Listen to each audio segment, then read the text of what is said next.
भगवान राम को भगवान शंकर ने देखा तो भगवान शंकर ने उनको दंडवत प्रणाम किया, सच्चिदानंद धन बोलकर माथा टेका। तो माँ सती को बड़ा हैरान हुआ कि मेरा पति जो त्रिलोकीनाथ है वो एक साधारण से आदमी को जो रो रहा है उसको सच्चिदानंद बोल रहा है, ये कैसी बात हो गई। तो उसने अपने पति देव भगवान शंकर से कहा कि प्रभु आप तो दुनिया को चलाने वाले हैं, आप एक साधारण मनुष्य जो अपनी बीवी के लिए विलाप कर रहा है उसके लिए रोते क्यों हैं। तो भगवान शंकर ने बोला कि ये वो नहीं है जो तू सोच रही है, ये ईश्वर हैं, ये राम हैं, ये वो राम हैं जिन्होंने अवतार लिया है।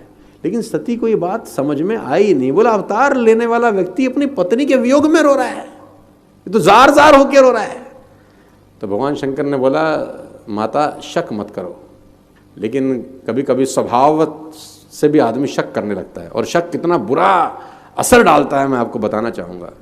तो भगवान शंकर ने कहा अगर तेरे को विश्वास नहीं है तो तू परीक्षा ले ले। तो मैं यहाँ बैठा हूँ, तू परीक्षा ले आ। तो माँ ने कहा ठीक है। तो अब सती जा रही हैं भगवान राम और लक्ष्मण की परीक्षा लेने। तो जब गई परीक्षा लेने तो उनको सोचा कि मैं परीक्षा लूँ कैसे, पता कैसे चलेगा कि ये असली वाले ईश्वर हैं या वैसे कोई साधारण मनुष्य है। तो सती ने सोचा कि ये सीता के वियोग में भटक रहे हैं, तो मैं ऐसा करती हूँ सीता का रूप ले लेती हूँ। तो अगर तो ये मनुष्य होंगे तो मुझे देख लेंगे तो ये बोलेंगे अरे सीता तुम यहाँ कैसी हो, तो फंस जाएंगे। तो माँ सती ने सीता का रूप धारण कर लिया भगवान राम की परीक्षा लेने के लिए। और जब भगवान राम और लक्ष्मण उस वन से गुजर रहे थे तो सती तुरंत भगवान राम के आगे आ गई जो सीता का रूप ली हुई थी। अब भगवान राम ने जैसे ही सीता रूप में सती को देखा तो भगवान राम ने हाथ जोड़ दिए। भगवान राम ने कहा मां आप अकेली घूम रही हैं, त्रिभुवनपति भगवान शंकर कहाँ हैं। तो जब मां सती ने ऐसा सुना जो सीता का रूप ली हुई थी तो वो घबरा गई। उनको लगा कि भांडा फूट गया। वो वहां से बिना प्रणाम किए निकल गई। अब भगवान की लीला देखिए, वो जिस रास्ते से गई उनको सामने से भगवान राम लक्ष्मण और सीता आते हुए दिखाई दिए। मां सती के हैरानी का ठिकाना नहीं था, क्योंकि भगवान राम और लक्ष्मण को तो पीछे छोड़ आई थी। सामने से उन्होंने देखा राम लक्ष्मण और सीता उनकी तरफ चलते आ रहे हैं तो घबरा गई। पीछे मुड़ के देखा तो देखा पीछे से भी भगवान राम लक्ष्मण और सीता उनकी तरफ आ रहे हैं। दाहिने देखते हैं तो दाहिने से आ रहे हैं, बाहिने देखते हैं तो बाहिने से आ रहे हैं। तो मां सती घबरा के वहीं बैठ गई। जब थोड़ी देर के बाद भगवान ने अपनी माया समेटी तो वहां कुछ नहीं था। तो उसे आज लिखते हैं कछु ना दिखता दक्ष कुमारी को, कुछ नहीं दिखा, सब गायब हो गया। माँ घबरा के उठी, भगवान शंकर के पास गई। भगवान शंकर ने पूछा हाँ भाई परीक्षा ले ली। झूठ बोली मैं लिए बिना ही आ गई क्योंकि फंस चुकी थी।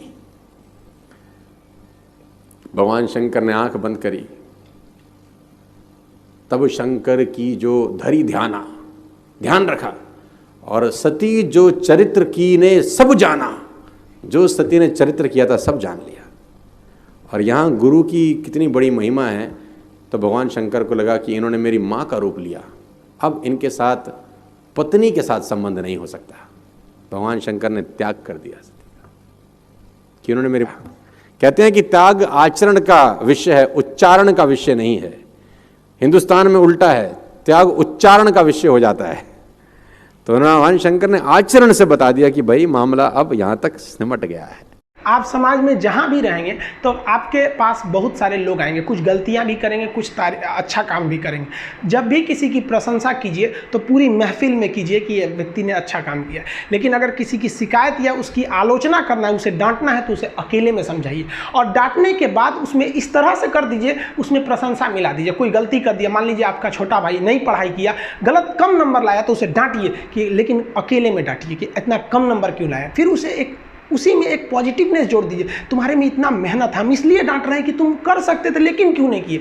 मतलब आप केवल इसे निगेटिव मत बोलते रहिए। और किसी भी रिश्ते को अगर बिगाड़ना है ना, चाहे कितना भी गहरा रिश्ता क्यों ना हो, उसकी कमियों को डेली कोंचते रहिए। तुम ये किया, तुम ये किया, तुम ये किया।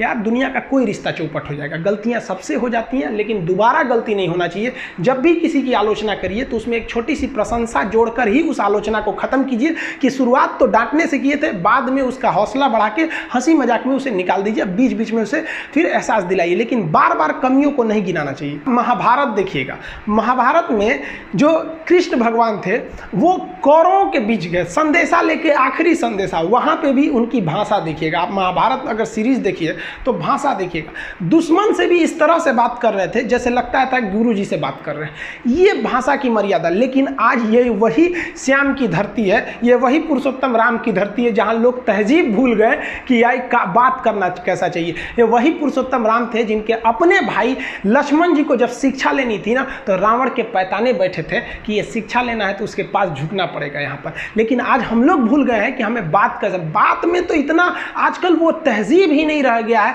कि इतना रफ बोल दो कि दुश्मन। किसी से पूछो, एक लड़का पूछा तुम्हारा क्या हाल है, तो कर खराब है, ठीक कर दोगे। जब हाल है भाई। आप सबकी जिंदगी में कुछ कठिनाइयां आएंगी, ठोकरें लगेंगे, लेकिन ठोकर खा के संभलना भी जरूरी है। ठोकरें खाकर भी ना संभला तो ये मुसाफिर का नसीब, राह के पत्थर तो अपना फर्ज अदा कर चुके हैं। और कभी भी मुश्किलों से घबराइएगा नहीं। कोको कोला कंपनी जब स्थापना हुई थी तो एक साल में केवल इसके 25 बोतल बिके थे।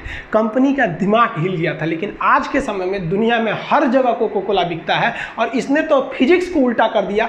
लोग कहते हैं ठंडा मतलब तो कोको कोला। भाई साहब, ठंडा मतलब वो होता है जिसका टेम्परेचर कम हो। लेकिन इतना बिका कि इसके आगे लोग भूल गए कि ठंडा मतलब कोको कोला नहीं होता है, ठंडा मतलब वह चीज़ जिसका टेम्परेचर कम है।